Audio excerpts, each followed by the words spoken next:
Morimondo Abbey was founded in 1134 by the Cistercian monks coming from the Morimondo monastery in France, nearby Dijon. And it had a very important role transforming this land from a series of marshes into a very fertile farmland. At the end of the 14th century, for external reasons, the Morimondo Abbey experienced a decline.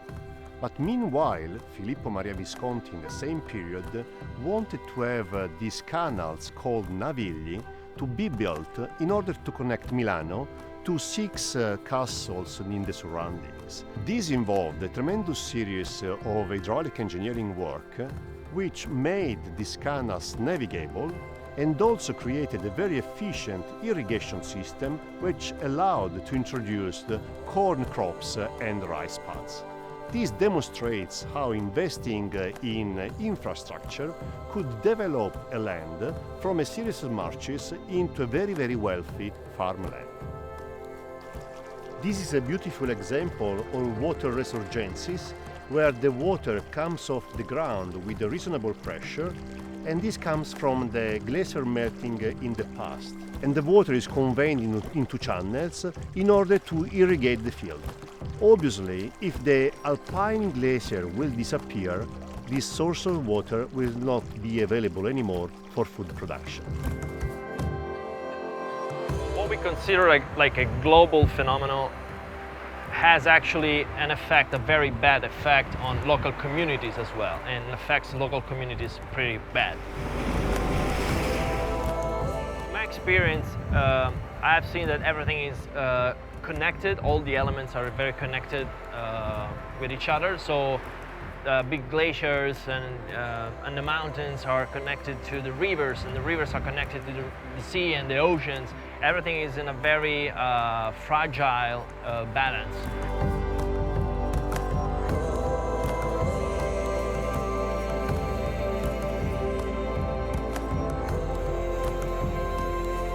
The glaciers that we see, it's a giant and very efficient water stock, water storage, and if we lose it, we will not have another stock of water during the summer.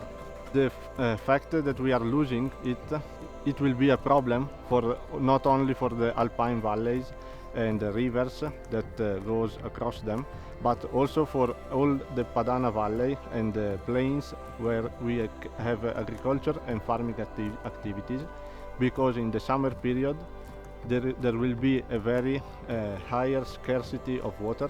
If the glaciers disappear, there will be not any more water available for irrigation purposes. But we can still try to invert this trend. It's not too late yet.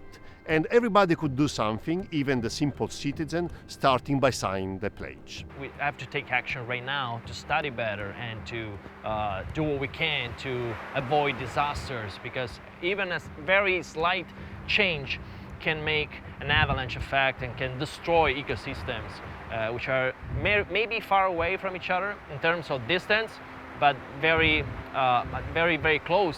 In creating a community could be the first step. And how you make a community? First of all, you ask signatures. First of all, you make people understand the problem.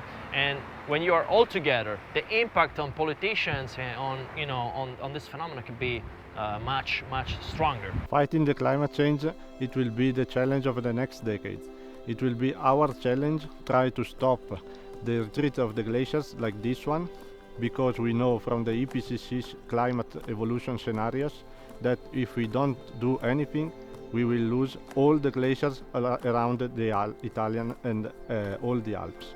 Join this online petition and start the change now. If you want to invert this trend, it's not too late. You can contribute joining the YouGreen Project and signing the pledge.